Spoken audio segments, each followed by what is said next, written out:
નમસ્કાર વિદ્યાર્થી મિત્રો, આજે આપણે જોઈશું ગુજકેટ 2017નું ફિઝિક્સનું પેપર સોલ્યુશન.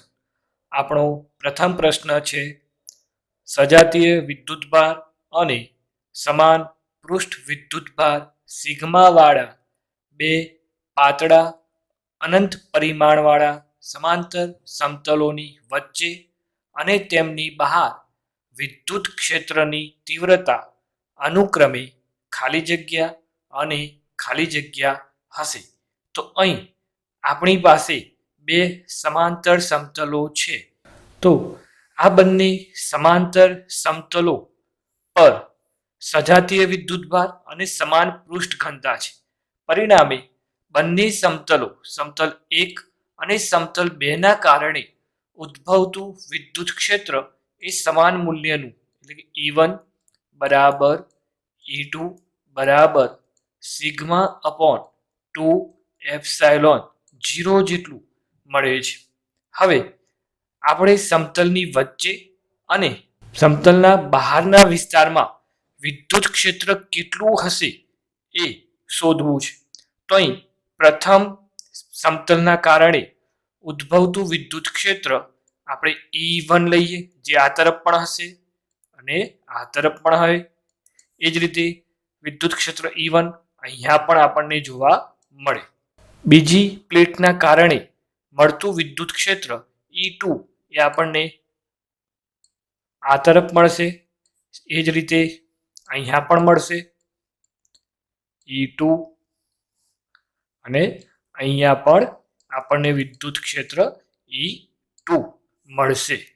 તો અહીં આપણે જોઈ શકીએ છીએ કે સમાંતર સમતલોની વચ્ચે વિદ્યુત ક્ષેત્ર E1 અને E2 વિરુદ્ધ દિશામાં છે. વળી તેમના મૂલ્યો સમાન છે. તો વચ્ચેના વિસ્તારમાં વિદ્યુત ક્ષેત્ર, પરિણામી વિદ્યુત ક્ષેત્ર E બરાબર E1 માઇનસ E2 મળે, જેને અહીંયા આપણે કિંમતો મૂકી દઈએ તો sigma upon 2 epsilon 0 minus sigma upon 2 epsilon 0 બરાબર 0 મળશે. તો પ્રથમ ખાલી જગ્યામાં આપણો જવાબ આવશે 0. હવે બહારના વિસ્તારમાં તો તમે અહીંયા પણ લઈ શકો છો અને અહીંયા પણ લઈ શકો છો. તો બહારના વિસ્તારમાં બંને વિદ્યુત ક્ષેત્રો એક જ દિશામાં છે. તો પરિણામી વિદ્યુત ક્ષેત્ર, જેને હું E' કહું, તો એ E1 વત્તા E2 થશે. એટલે સરવાળો થાય તો સિગ્મા અપોન 2 એપ્સાયલોન 0 વત્તા સિગ્મા અપોન 2 એપ્સાયલોન 0 બરાબર 2 વખત છે તો 2 સિગ્મા અપોન 2 એપ્સાયલોન 0, 2 2 કેન્સલ થાય તો આપણને જવાબ મળશે સિગ્મા અપોન એપ્સાયલોન 0. તો બીજી ખાલી જગ્યામાં જવાબ આવશે સિગ્મા અપોન એપ્સાયલોન 0. તો આમ ઓપ્શન બી એ આપણો સાચો આન્સર થશે.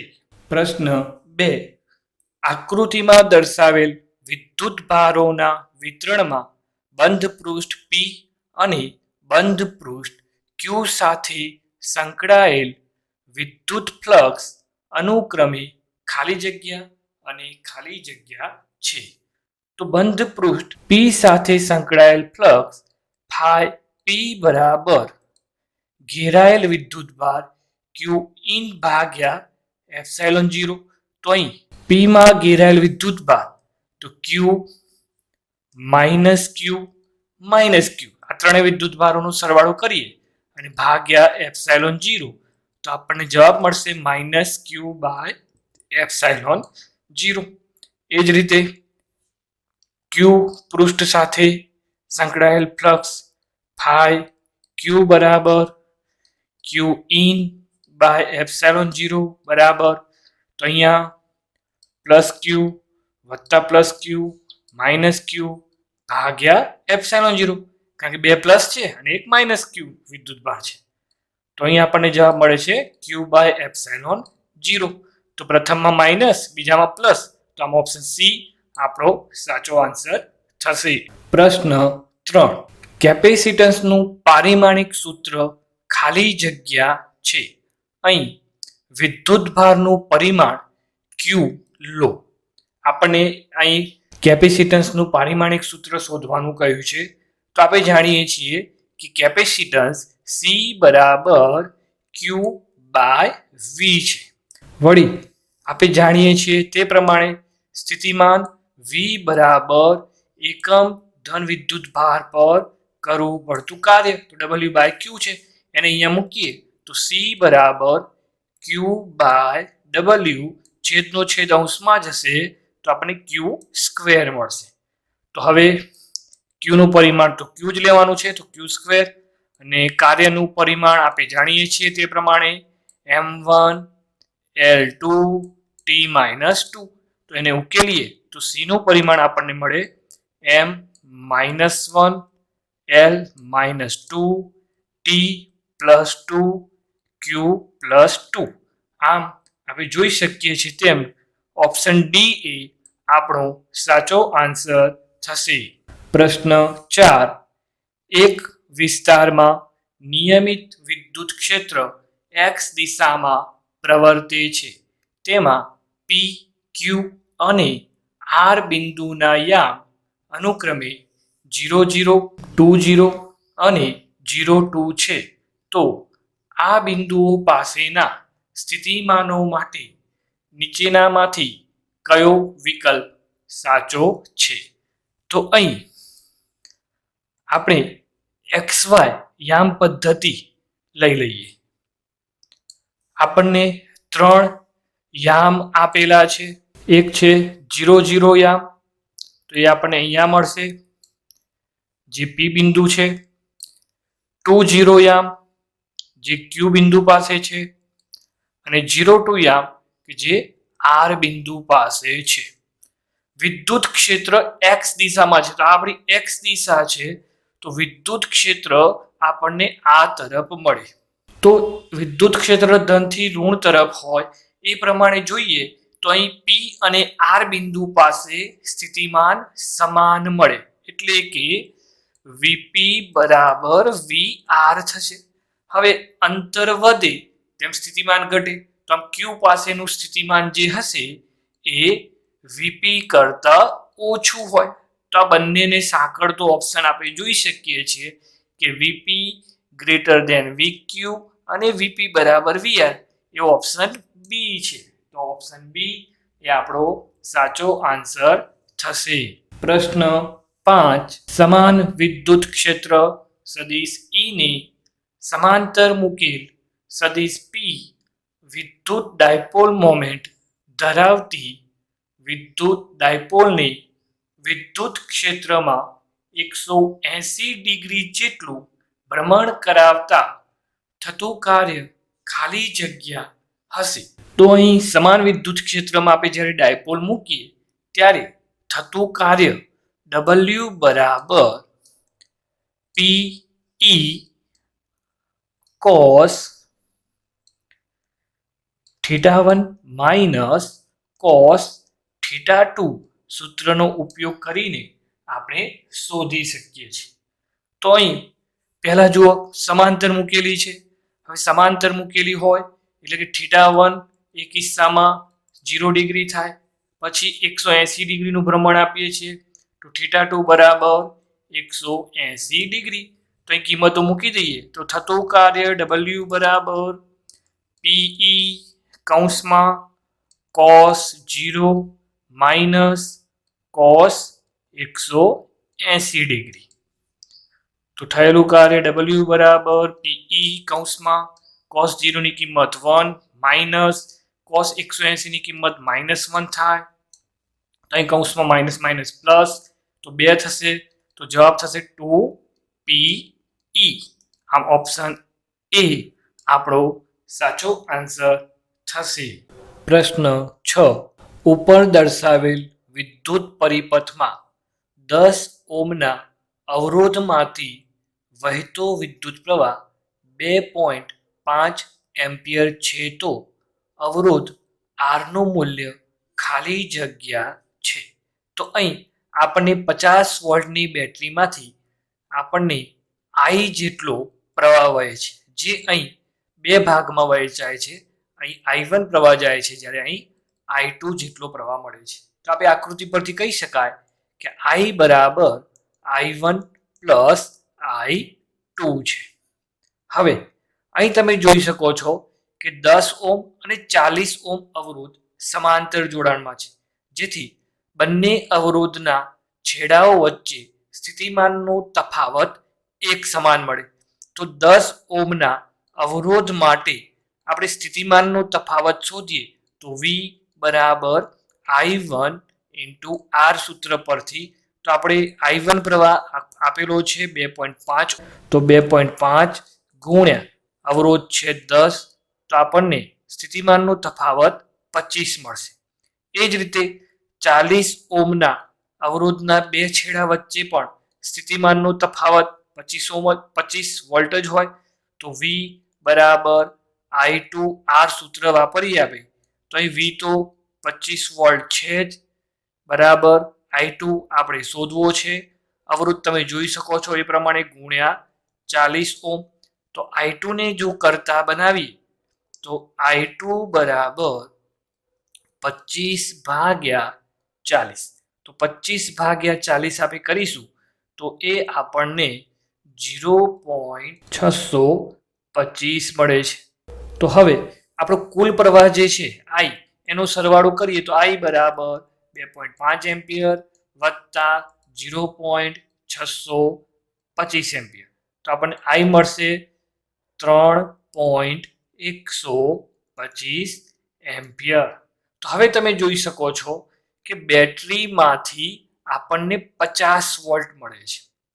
અહીં 10 ઓમ અને 40 ઓમ માટે સ્થિતિમાનનો તફાવત 25 છે, તો 25 સ્થિતિમાન અહીંયા છે અને એની સાથે R શ્રેણીમાં છે, તો સ્થિતિમાનનો સીધો સરવાળો થાય તો અહીંયા 25 વોલ્ટ છે, તો R પાસે સ્થિતિમાનનો તફાવત પણ 25 વોલ્ટ જ મળે. તો આ કિસ્સામાં R ને લાગુ પાડેલ વોલ્ટેજ આપણે જાણીએ છીએ તે પ્રમાણે તો R બરાબર V ભાગ્યા I. તો R બરાબર સ્થિતિમાનનો તફાવત 25, આપણી પાસે પ્રવાહ છે 3.125.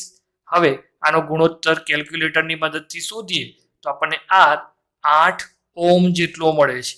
આમ ઓપ્શન સી એ આપણો સાચો આન્સર થશે. પ્રશ્ન 7.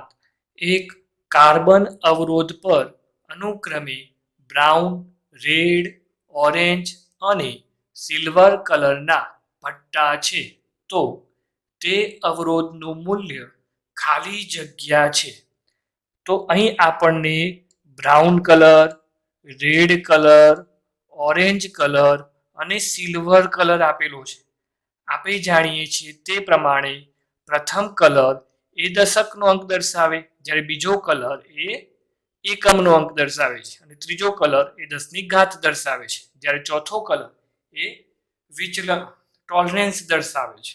તો અહીં કાર્બન અવરોધ માટે જે આપણું ટેબલ છે બીબી રોય ગોઝ ટુ બોમ્બે વાળું, એનો ઉપયોગ કરીએ તો બ્રાઉન માટે આપણને 1 મળે છે, રેડ માટે 2, ઓરેન્જ માટે 10ની 3 ઘાત અને સિલ્વર માટે ±10% ટોલરન્સ જોવા મળે છે. તો અહીં આપણી પાસે અવરોધ થશે 12 ગુણ્યા 10ની 3 ઘાત ±10%. તો 10ની 3 ઘાતને કિલોમાં લખીએ તો 12 કિલો ઓમ ±10%. તો આવો ઓપ્શન આપણો ડી છે, તો ઓપ્શન ડી આપણો સાચો આન્સર થશે. પ્રશ્ન 8. આપેલ પરિપથમાં જ્યારે સ્વિચ S1 ઓપન હોય અને સ્વિચ S2 ક્લોઝ હોય ત્યારે 4 ઓમના અવરોધમાંથી વહેતો વિદ્યુત પ્રવાહ કેટલો હશે? તો અહીં આપણને સ્વિચ S1 ઓપન કહી છે, જ્યારે S2 ક્લોઝ કહી છે, તો આને આપણે જોડી દઈએ છીએ. તો આ ભાગ ખુલ્લો છે, આ બંધ છે, તો આ ભાગની હવે આપણે કોઈ જરૂરિયાત રહેતી નથી. અહીં તમે જોઈ શકો છો 4 ઓમ અને 6 ઓમ શ્રેણીમાં છે, તો આ કિસ્સામાં બંનેમાંથી વહેતો પ્રવાહ સરખો જ હશે. તો અહીં 4 ઓમ અને 6 ઓમ શ્રેણીમાં હોવાથી શ્રેણી અવરોધ R બરાબર 4 + 6 બરાબર 10 ઓમ થાય. તો અવરોધના સૂત્ર અનુસાર R બરાબર V ભાગ્યા I, તો વહેતો પ્રવાહ I બરાબર V ભાગ્યા R. તો વોલ્ટેજ આપણને આપેલો છે 12 વોલ્ટ અને અવરોધ 10 છે, તો 12 ભાગ્યા 10 એટલે 1.2 અને પ્રવાહનો એકમ એમ્પિયર. આમ ઓપ્શન ડી આપણો સાચો આન્સર થશે. પ્રશ્ન 9. એકબીજાથી 2r જેટલા અંતરે સમાંતર ગોઠવેલા અતિ લાંબા સુરેખ વાહક તારોમાંથી I જેટલો વીજ પ્રવાહ એક જ દિશામાં પસાર થઈ રહ્યો છે. તો આકૃતિમાં દર્શાવેલ P બિંદુ પર ચુંબકીય ક્ષેત્રની તીવ્રતા ખાલી જગ્યા. તો અહીં આપણી પાસે બે તાર છે અને બંને તારથી એક તરફ P બિંદુ આપેલું છે અને તેમના અંતર પણ આપેલા છે. તો આને આપણે પ્રથમ તાર કહીએ છીએ, જ્યારે આને આપણે બીજો તાર કહીએ છીએ. તો પ્રથમ તારના કારણે મળતું ચુંબકીય ક્ષેત્ર B1 બરાબર μ0 I ભાગ્યા 2πr. એ જ રીતે બીજા તારના કારણે મળતું ચુંબકીય ક્ષેત્ર B2 બરાબર μ0 I ભાગ્યા 2π. તો હવે જો અંતર r વત્તા 2r એટલે 3r થશે. તો નીચે છેદમાં ગુણાકાર કરીએ તો B2 બરાબર μ0 I ભાગ્યા 2 × 3 6, તો 6πr. તો કુલ ચુંબકીય ક્ષેત્ર B બરાબર B1 વત્તા B2. તો બંનેની કિંમતો મૂકી દઈએ તો μ0 I ભાગ્યા 2πr વત્તા μ0 I ભાગ્યા 6πr. તો અહીં આપણે જોઈ શકીએ છીએ તે પ્રમાણે μ0 I ભાગ્યા 2πr એ કોમન નીકળશે. તો અહીં કૌંસમાં 1 વત્તા અને અહીં આપણને 1/3 મળે છે. હવે જો કૌંસમાં લસા લઈએ આપણે તો μ0 I ભાગ્યા 2πr કૌંસમાં આપણને મળશે 3 + 1 4 ભાગ્યા 3. હવે 2 ગુણ્યા 2 તો અહીંયા 2/3 વધ્યો, તો 2/3 μ0 I ભાગ્યા πr. તો આવો ઓપ્શન આપણો સી છે. તો ઓપ્શન સી આપણો સાચો આન્સર થશે. પ્રશ્ન 10. એ ત્રિજ્યા અને સમાન આડછેદનું ક્ષેત્રફળ ધરાવતા સ્થિત વિદ્યુત પ્રવાહ ધારિત લાંબા સુરેખ વાહક તારને લીધે ઉદ્ભવતું ચુંબકીય ક્ષેત્ર નીચેનામાંથી કયા આલેખ વડે દર્શાવી શકાય? તો આપણે જાણીએ છીએ તે પ્રમાણે તારના અંદરના વિસ્તારમાં ચુંબકીય ક્ષેત્ર એ ત્રિજ્યાના સમપ્રમાણમાં હોય છે, જ્યારે બહારના વિસ્તારમાં ચુંબકીય ક્ષેત્ર એ ત્રિજ્યાના વ્યસ્ત પ્રમાણમાં હોય છે. તો સમપ્રમાણમાં હોય તો એ આલેખ સુરેખ હોય એટલે કે ઓપ્શન સી અથવા ડી જેવો હશે, પણ વ્યસ્ત પ્રમાણમાં હોય એટલે ઘટતા ક્રમનો હોય. આમ ઓપ્શન ડી આપણો સાચો આન્સર થશે. પ્રશ્ન 11. 2.5 ટેસ્લાના સમાન ચુંબકીય એક પ્રોટોન 2 MeV ગતિ ઉર્જા સાથે ક્ષેત્રને લંબરૂપે ગતિ કરે છે, તો પ્રોટોન પર લાગતું બળ ખાલી જગ્યા ન્યૂટન થશે. અહીં આપણને પ્રોટોનનો વિદ્યુતભાર અને દળ આપેલું છે. તો પ્રોટોન પર લાગતું બળ F બરાબર QVB sin θ સૂત્ર પરથી આપણે શોધી શકીએ, પણ અહીં લંબરૂપે આપેલું છે, જેથી θ બરાબર 90 થાય અને θ બરાબર 90 હોય તો sin 90ની કિંમત આપણને 1 મળે. આમ અહીં લાગતું બળ F બરાબર QVB મળે. તો અહીં રકમમાં આપણે જોઈ શકીએ છીએ કે બીની કિંમત 2.5 ટેસ્લા આપી છે, વિદ્યુતભાર પણ આપણને આપેલો છે, પણ વી આપેલો નથી. આપણને અહીં ગતિ ઉર્જા આપી છે. તો ગતિ ઉર્જા કે બરાબર 1/2 mv² સૂત્ર પરથી જો હું અહીં વી સ્ક્વેરને કરતા બનાવું તો વી સ્ક્વેર બરાબર 2k/m મળે.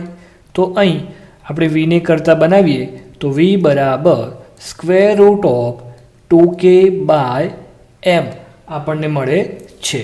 તો હવે વીની કિંમત આપણે અહીંયા મૂકી દઈએ તો આપણને લાગતું બળ F બરાબર q × b અને વીની જગ્યાએ √2k/m મળશે. હવે આપણે બધી જ કિંમતો અહીંયા મૂકી દઈશું તો લાગતું બળ F બરાબર ક્યુની કિંમત છે 1.6 ગુણ્યા 10⁻⁹ કુલમ્બ, બીની કિંમત છે 2.5 ટેસ્લા, વર્ગમૂળમાં 2 ગુણ્યા ગતિ ઉર્જા છે 2 MeV, તો 2 m એટલે મેગા તો 10⁶ અને EV તો 1 EVની કિંમત થાય 1.6 ગુણ્યા 10⁻⁹ ભાગ્યા m. તો m એટલે પ્રોટોનનું દળ એ આપણને આપેલું જ છે 1.6 ગુણ્યા 10⁻⁷ કિલોગ્રામ. તો અહીં કેલ્ક્યુલેટરની મદદથી ઉકેલીએ તો આપણે લાગતું બળ F બરાબર 8 ગુણ્યા 10⁻12 ન્યૂટન મળે છે. આમ ઓપ્શન એ આપણો સાચો આન્સર થશે. પ્રશ્ન 12. m દળ અને q વિદ્યુતભાર ધરાવતો એક કણ x દિશામાં પ્રસ્થાપિત કરેલા નિયમિત ચુંબકીય ક્ષેત્રમાં ક્ષેત્ર સાથે થીટા કોણે xz સમતલમાં આપાત થાય છે. આ કણનો ગતિપથ ખાલી જગ્યા છે. તો આપણો ચોપડીનો સીધો જ પ્રશ્ન છે. તો આવા કણનું ગતિપથ એ હેલિકલ હોય છે. તો ઓપ્શન બી એ આપણો સાચો આન્સર થશે. પ્રશ્ન 13. b² ભાગ્યા 2μ0નું પારિમાણિક સૂત્ર ખાલી જગ્યા. તો b² ભાગ્યા 2μ0 ને આપણે ઉર્જા ઘનતા વડે દર્શાવીએ છીએ. અને ઉર્જા ઘનતા એટલે એકમ કદમાં રહેલી ઉર્જા. તો હવે આપણે જાણીએ છીએ તે પ્રમાણે ઉર્જાનું પારિમાણિક સૂત્ર થાય m1 L2 T-2 ભાગ્યા કદનું પારિમાણિક સૂત્ર થશે L3. આને ઉકેલી દઈએ તો આપણને m1 Lની 3 ઘાત ઉપર જાય તો માઇનસ થશે તો L-1 અને T-2. આમ ઓપ્શન ડી આપણો સાચો આન્સર થશે. પ્રશ્ન 14. μ0 એ શૂન્યાવકાશની પરમિએબિલિટી છે, કાઈ m એ સસેપ્ટિબિલિટી છે. તો દ્રવ્યની પરમિએબિલિટી ખાલી જગ્યા. તો મ્યુ બરાબર μ0 1 + કાઈ m એ દ્રવ્યની પરમિએબિલિટી છે. આ ઓપ્શન ડી આપણો સાચો આન્સર થશે. પ્રશ્ન 15. રામન પ્રકીર્ણનમાં સ્ટોક્સ રેખાઓ અને પ્રતિ સ્ટોક્સ રેખાઓ અનુક્રમે ખાલી જગ્યા તરંગલંબાઈ અને ખાલી જગ્યા તરંગલંબાઈને દર્શાવે છે. તો સ્ટોક્સ રેખાઓ એ ઊંચી તરંગલંબાઈઓ દર્શાવે, જ્યારે પ્રતિ સ્ટોક્સ રેખાઓ એ નીચી તરંગલંબાઈઓ દર્શાવે. આમ ઓપ્શન સી એ આપણો સાચો આન્સર થશે. પ્રશ્ન 16. એસ્ટ્રોનોમિકલ ટેલિસ્કોપ માટે ઓબ્જેક્ટિવની કેન્દ્ર લંબાઈ f0 અને આઈપીસની કેન્દ્ર લંબાઈ fe હોય તો ટેલિસ્કોપની નળીની લંબાઈ ખાલી જગ્યા હોય છે. તો આ પણ આપણો સીધો જ પ્રશ્ન છે કે ટેલિસ્કોપની નળીની લંબાઈ L એ ઓબ્જેક્ટિવની કેન્દ્ર લંબાઈ વત્તા આઈપીસની કેન્દ્ર લંબાઈના સરવાળા જેટલી અથવા તેનાથી વધુ હોવું જોઈએ. આમ ઓપ્શન બી આપણો સાચો આન્સર થશે. પ્રશ્ન 17. 4 સેન્ટીમીટર જાડાઈના ચોસલામાંથી સૂર્યપ્રકાશને પસાર થતાં લાગતો સમય ખાલી જગ્યા સેકન્ડ હશે.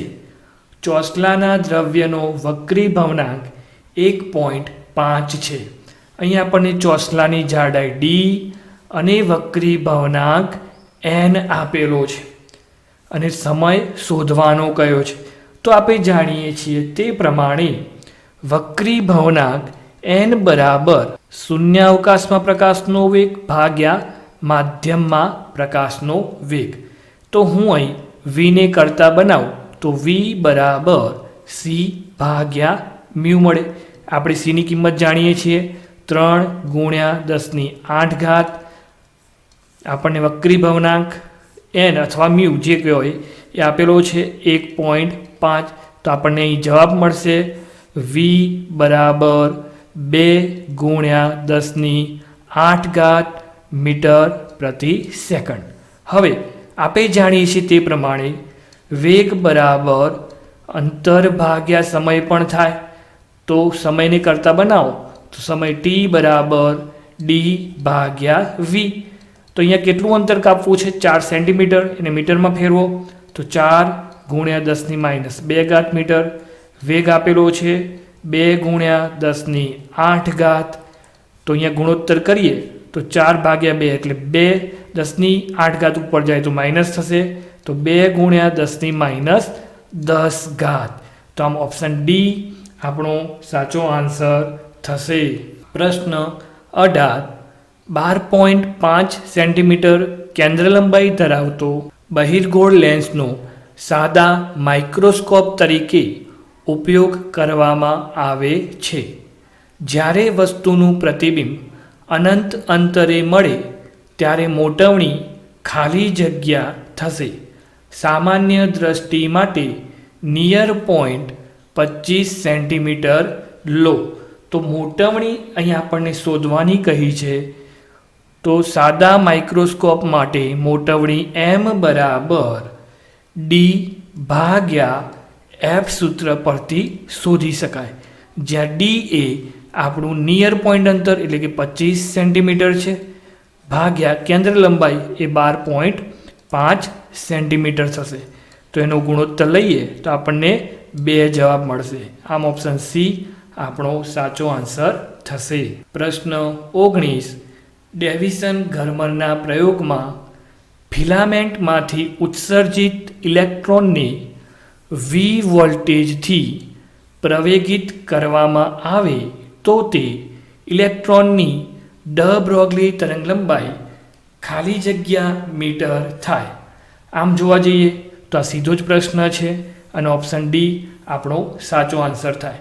પણ આપણે તેને તારવીએ તો ડી બ્રોગલી તરંગલંબાઈ લેમ્બડા બરાબર h/p છે અને વેગમાન પીની જગ્યાએ આપણે mv મૂકી દઈએ તો તરંગલંબાઈ લેમ્બડા બરાબર h/mv મળશે.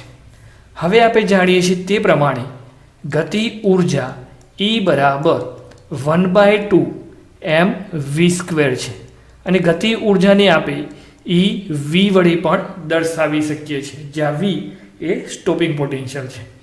તો અહીં હું વીને કરતા બનાવું તો v² બરાબર 2EV ભાગ્યા m મળે.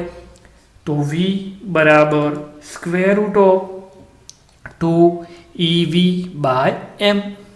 તો આ કિંમત અહીંયા મૂકી દઈએ તો લેમ્બડા બરાબર h/m વર્ગમૂળમાં 2EV/m. તો અહીંયા m વર્ગમૂળમાં છે જ્યારે આ m અંદર આવે તો m² થઈ જાય. તો ગુણોત્તર લઈએ આપણે તો h/√2 m અંદર આવે તો વર્ગમૂળમાં છેદમાં m છે તો 2MEV.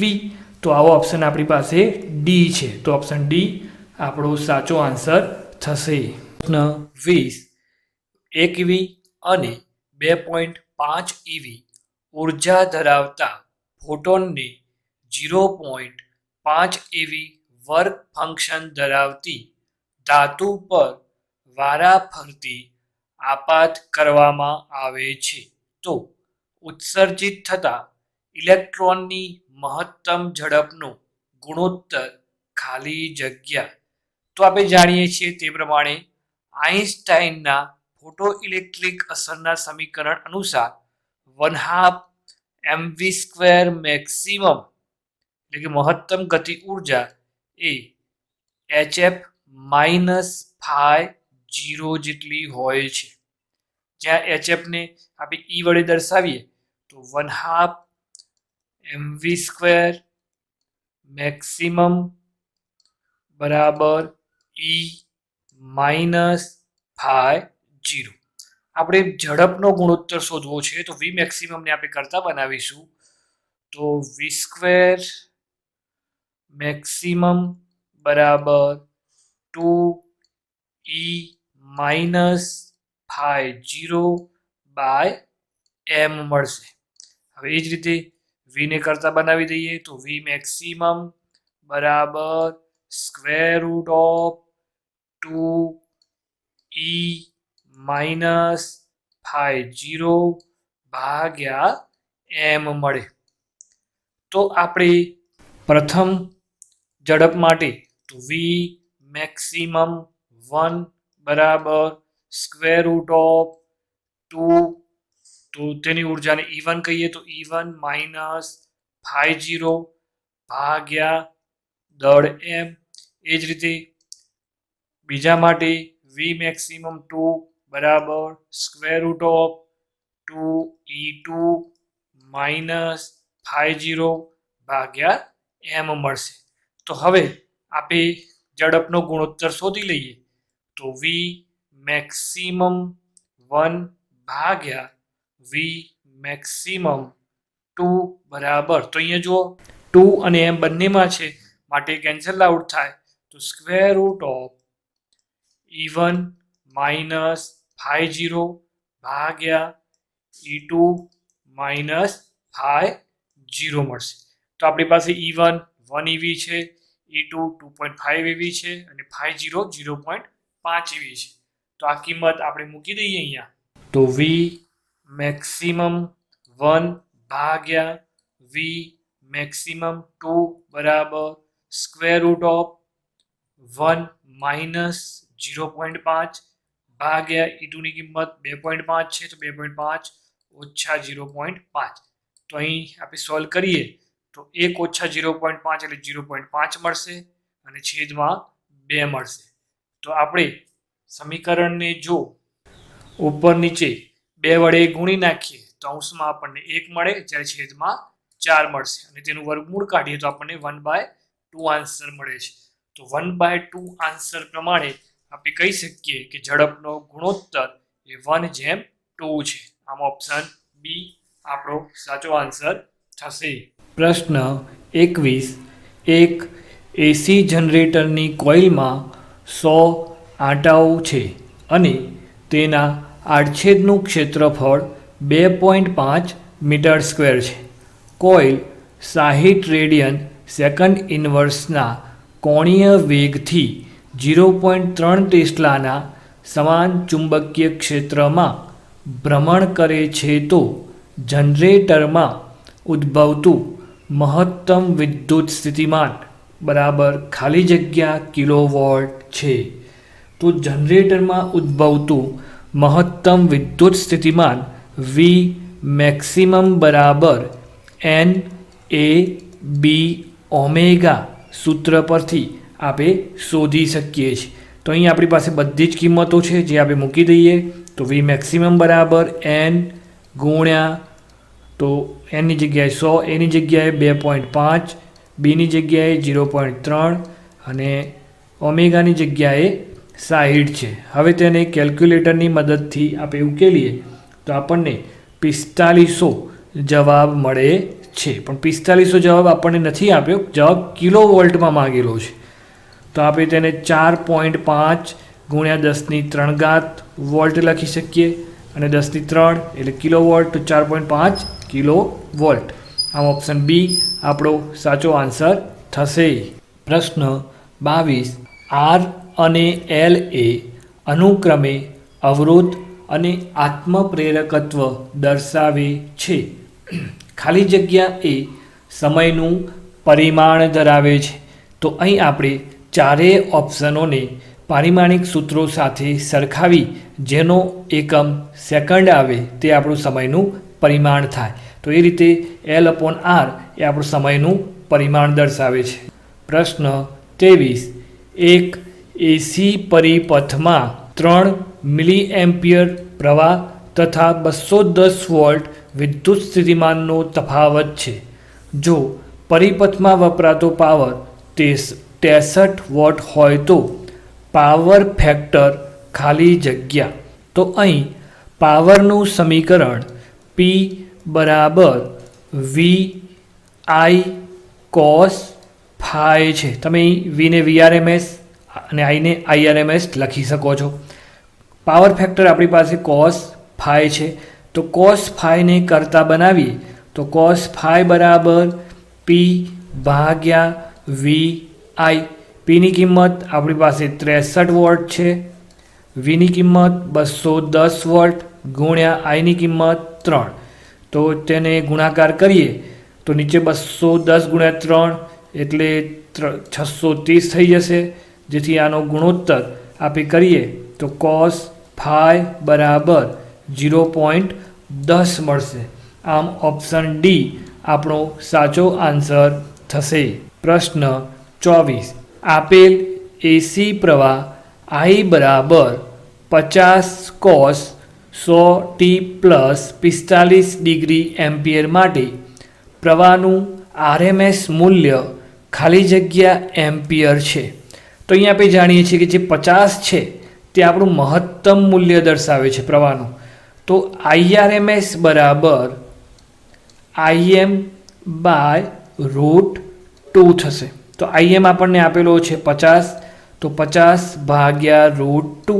તો આવું કોઈ પણ ઓપ્શન નથી, તો આપણે તેને આગળ લઈ જઈએ. 50ને આપણે 25 ગુણ્યા 2 લખી શકીએ અને ભાગ્યા √2 છે. તો 2 અને √2માં આપણે ગુણોત્તર કરીએ તો આપણને IRMS = 25√2 મળશે. ઓપ્શન ડી આપણો સાચો આન્સર થશે. પ્રશ્ન 25. 3 મિલી હેનરી ઇન્ડક્ટન્સ અને 4 ઓહ્મ અવરોધ ધરાવતા LR શ્રેણી એસી પરિપથને 5 cos 1000t વોલ્ટેજ લાગુ પાડવામાં આવે છે તો પરિપથમાં મહત્તમ પ્રવાહનું મૂલ્ય ખાલી જગ્યા એમ્પિયર હશે. તો અહીં આપણને ઇન્ડક્ટન્સ L, અવરોધ R ને મહત્તમ વોલ્ટેજ VM 5 વોલ્ટ આપેલો છે. તો આપણે IM શોધવા માગીએ છીએ. તો મહત્તમ પ્રવાહ IM = VM/LR પરિપથ છે માટે ઇમ્પિડન્સ Z આવશે. તો પહેલાં આપણે Z શોધવું પડે. તો ઇમ્પિડન્સ Z = √R² + XL² થાય. તો હવે XL પણ આપણે સાઈડમાં શોધી લઈએ. તો XL = ઓમેગા L. તો આપણે જોઈ શકીએ છીએ ઓમેગા આપણી પાસે 1000 છે એટલે કે 10⁻³ લખી શકાય. L 3 મિલી હેનરી છે તો 3 ગુણ્યા 10⁻³ થશે. તો 10⁻³ અને 10⁻³ 1 થાય. તો આપણી પાસે XLની કિંમત 3 મળશે. તો આમ ઝેડમાં એની કિંમત મૂકીએ તો Z = √R ની કિંમત છે 4 તો 4² વત્તા XLની કિંમત 3 મળી તો 3². તો આમાં આપણને Z એ 5 ઓહ્મ મળે. તો આ જ કિંમત આપણે અહીંયા IMમાં મૂકી દઈએ તો IM = VMની કિંમત છે 5 વોલ્ટ. તો 5 Zની કિંમત પણ 5 છે. તો આ મહત્તમ પ્રવાહ IM = આપણને 1 એમ્પિયર મળે. આમ ઓપ્શન બી આપણો સાચો આન્સર થશે. પ્રશ્ન 26. મેડિકલ ક્ષેત્રમાં કેન્સરગ્રસ્ત કોષોના નાશ કરવા માટે ખાલી જગ્યા કિરણોનો ઉપયોગ થાય છે. તો કેન્સરની સારવાર માટે આપણે ગેમા કિરણોનો ઉપયોગ કરીએ છીએ. આમ ઓપ્શન સી આપણો સાચો આન્સર થશે. પ્રશ્ન 27. હવામાંથી પસાર થતા 9 ગીગાહર્ટ્ઝ આવૃત્તિના વિકિરણ માટે 1 મીટર લંબાઈ દીઠ તરંગોની સંખ્યા ખાલી જગ્યા. તો અહીં આપણને તરંગની સંખ્યા શોધવાનું કહ્યું છે. તરંગની સંખ્યા એ તરંગ લંબાઈ પર આધાર રાખે છે અને તરંગ લંબાઈ આપણે આવૃત્તિ પરથી શોધી શકીએ છીએ. તો આમ તરંગ લંબાઈનું સૂત્ર લેમ્બડા બરાબર c/f. તો સીની કિંમત આપણે જાણીએ છીએ તે પ્રમાણે 3 × 10⁸ મીટર પર સેકન્ડ. આવૃત્તિની કિંમત આપણને આપેલી છે 9 ગીગાહર્ટ્ઝ, એટલે 9 × 10⁹. તો આપણે તેને ઉકેલીએ તો આપણને અહીં જવાબ 1/3 અને ×10⁻1 મળશે. આમ આપણો જવાબ થશે 1/30. તો તરંગોની સંખ્યા n બરાબર 1/λ, એટલે કે તરંગ લંબાઈનો વ્યસ્ત. તો આ કિંમત આપણે મૂકી દઈએ તો 1/(છેદમાં જાય તો 30 ઉપર જશે, તો આપણી પાસે તરંગોની સંખ્યા મળશે 30. આમ ઓપ્શન એ આપણો સાચો આન્સર થશે. પ્રશ્ન 28. યંગના વ્યતિકરણના પ્રયોગમાં જો બે સ્લિટો વચ્ચેનું અંતર વપરાયેલ પ્રકાશની તરંગ લંબાઈ જેટલું જ હોય તો પડદા પર વધારેમાં વધારે કેટલી પ્રકાશિત શલાકાઓ મળે? તો આપણે વ્યતિકરણનું સૂત્ર જાણીએ છીએ તે પ્રમાણે d sin θ બરાબર n લેમ્બડા મળે. તો અહીંયા આપણને કહ્યું છે કે બે સ્લિટો વચ્ચેનું અંતર જે d છે એ પ્રકાશની તરંગ લંબાઈ જેટલું છે, એટલે કે d બરાબર લેમ્બડા કહ્યું છે. તો અહીંયા આપણે લેમ્બડા અને d કેન્સલ આઉટ થઈ જાય, તો આપણી પાસે હવે sin θ બરાબર n મળે. હવે સાઇન મહત્તમ ક્યારે થાય? તો સાઇન મહત્તમ થશે તો આપણને sin θ બરાબર 1 મળી શકે. તો આ કિસ્સામાં nની કિંમત આપણને +n-1 મળે. તો હવે જો n એ +n-1 હોય તો nની કિંમતો આપણને +1, -1 અને તેની વચ્ચે 0 પણ મળે. તો આમ આપણને અહીં 3 પ્રકાશિત શલાકાઓ મળશે. તેથી ઓપ્શન બી આપણો સાચો આન્સર થશે. પ્રશ્ન 29. 10 સેન્ટીમીટર વ્યાસના ઓબ્જેક્ટિવવાળા ટેલિસ્કોપની કોણીય વિભેદન ખાલી જગ્યા છે. તો ટેલિસ્કોપ માટે કોણીય વિભેદન આલ્ફા મિનિમમ બરાબર 1.22λ ભાગ્યા ડી સૂત્ર પરથી આપણે શોધી શકીએ. તો અહીં આપણી પાસે બધી જ કિંમતો છે. તો આલ્ફા મિનિમમ બરાબર 1.22 ગુણ્યા તરંગ લંબાઈ આપણને આપી છે 6000 એંગસ્ટ્રોમ, તો 6000 × 10⁻10 ભાગ્યા ડીની કિંમત 10 સેન્ટીમીટર છે, જેને મીટરમાં ફેરવીએ તો 10 × 10⁻2. તો હવે તેને આપણે ઉકેલીએ તો આપણને 73200 × 10⁻10 જેટલું વિભેદન મળે છે. પણ આવો કોઈ ઓપ્શન આપણને અહીંયા આપેલો નથી.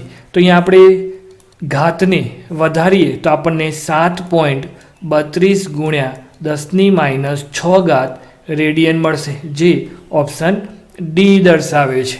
પ્રશ્ન 30. ડિસ્ચાર્જ ટ્યુબમાં પરમાણુની ઘનતા વધતા વર્ણપટ રેખાઓની તીવ્રતા ખાલી જગ્યા. તો પરમાણુની ઘનતા વધે તો વર્ણપટ રેખાઓની તીવ્રતા પણ વધે છે. આમ ઓપ્શન બી વધતી જાય છે, જે આપણો આન્સર થશે. પ્રશ્ન 31. હાઇડ્રોજન જેવા પી અને ક્યુ પરમાણુઓના આયનીકરણ સ્થિતિમાન અનુક્રમે વીપી અને વીક્યુ છે. હવે જો વીક્યુ વીપી હોય તો તેની કક્ષીય ત્રિજ્યાઓ ખાલી જગ્યા. તો આપણે જાણીએ છીએ તે પ્રમાણે આયનીકરણ સ્થિતિમાન વી એ અંતરના વ્યસ્ત પ્રમાણમાં હોય છે.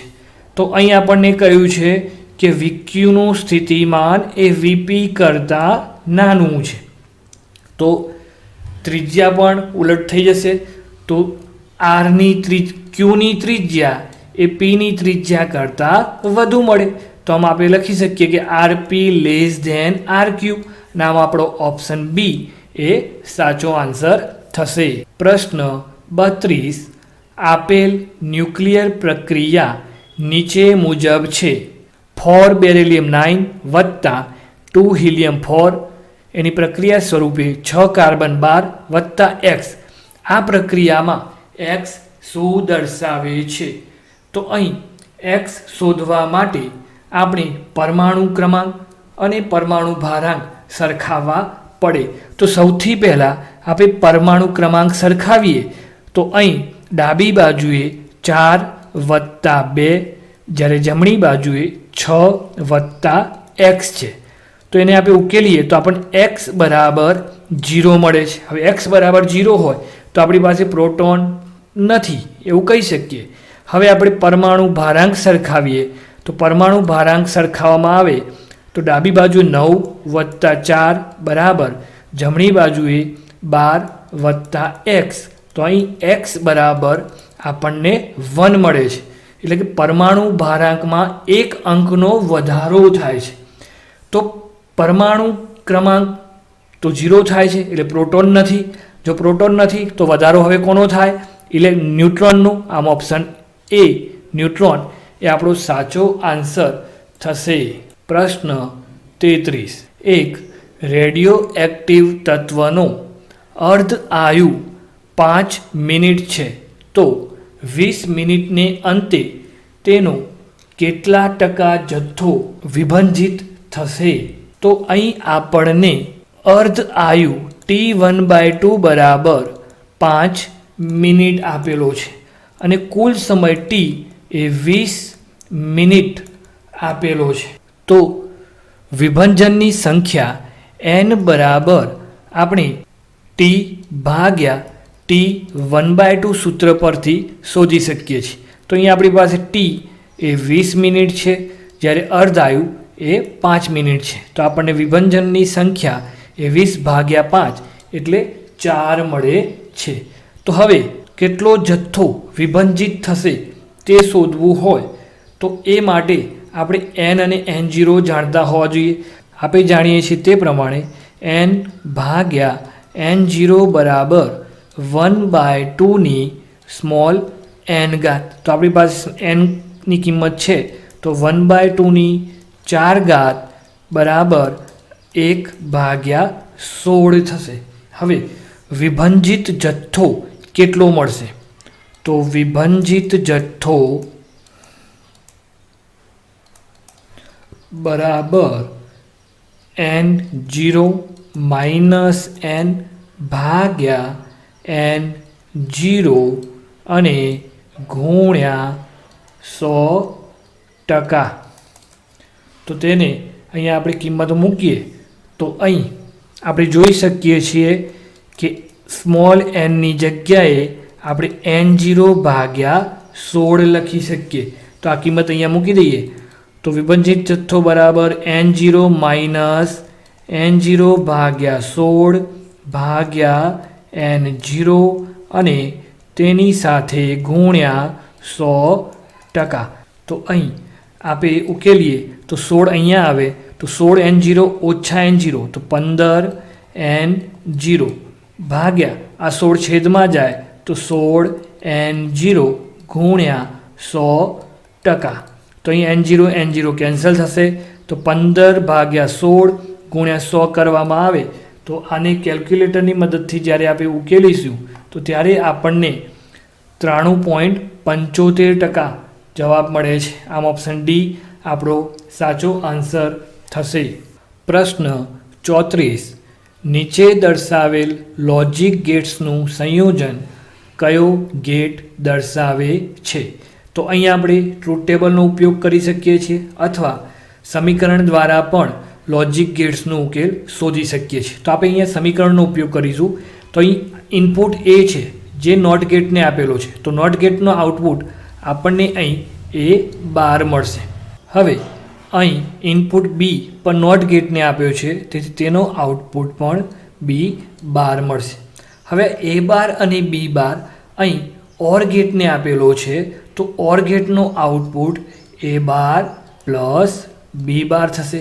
ને આગળ બબલ છે એટલે આ આખો નોર ગેટ થઈ જાય. તો નોટ માટે એ બાર પ્લસ બી બારનો બાર થાય. હવે અહીંયા આપણે ડી મોર્ગન થિયરમ વાપરીએ તો એ બાર પ્લસ બી બારનો બાર એ આપણને એ ડોટ બી આપે અને એ ડોટ બી જે આપણને એન્ડ ગેટ આપેલ છે માટે આપણો ઓપ્શન સી થશે. પ્રશ્ન 35 કોમન એમીટર એનપીએન ટ્રાન્ઝિસ્ટરના જોડાણમાં 10 ઇલેક્ટ્રોન એ મીટરમાં 10 - 6 સેકન્ડમાં પ્રવેશે છે. તેમાંથી 5% ઇલેક્ટ્રોન બેઝ પ્રવાહ રચે છે. તો ટ્રાન્ઝિસ્ટરનો પ્રવાહ ગેઇન ખાલી જગ્યા તો આપણે જાણીએ છીએ તે પ્રમાણે ટ્રાન્ઝિસ્ટર માટે પ્રવાહ ગેઇન બીટા બરાબર આઈસી ભાગ્યા આઈબી કલેક્ટર પ્રવાહ ભાગ્યા બેઝ પ્રવાહ થાય છે.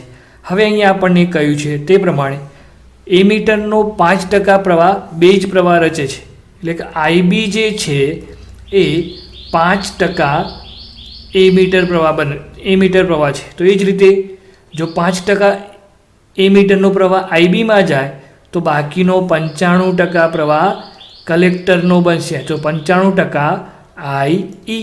તો આ બંને કિંમતોને અહીંયા મૂકી દઈએ તો પ્રવાહ ગેઇન બીટા બરાબર 95% આઈ ભાગ્યા 5% આઈ. તો અહીં આઈ કેન્સલ થાય. 95/5 કરીએ તો આપણને 19 મળે. આમ ઓપ્શન બી આપણો સાચો આન્સર થશે. પ્રશ્ન 36 આકૃતિમાં દર્શાવેલ પરિપથ માટે VA ગ્રેટર ધેન VB અને VB ગ્રેટર ધેન VA બંને કિસ્સા માટે બિંદુ A અને B વચ્ચેનો સમતુલ્ય અવરોધ અનુક્રમે ખાલી જગ્યા ઓમ અને ખાલી જગ્યા ઓમ છે. તો અહીં જ્યારે VA ગ્રેટર ધેન VB હોય ત્યારે ડાયોડ D1 અને D2 બંને ફોરવર્ડ બાયસ બને છે.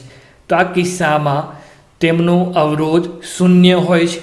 તો આ અવરોધ શૂન્ય થઈ ગયું. તો હવે આ જે આપણી પાસે 50 ઓમના બે અવરોધ છે તે સમાંતર જોડાણમાં થાય. તો A અને B વચ્ચેનો સમતુલ્ય અવરોધ RAB બરાબર 50 × 50 ભાગ્યા 50 + 50 સૂત્ર પરથી શોધી શકાય.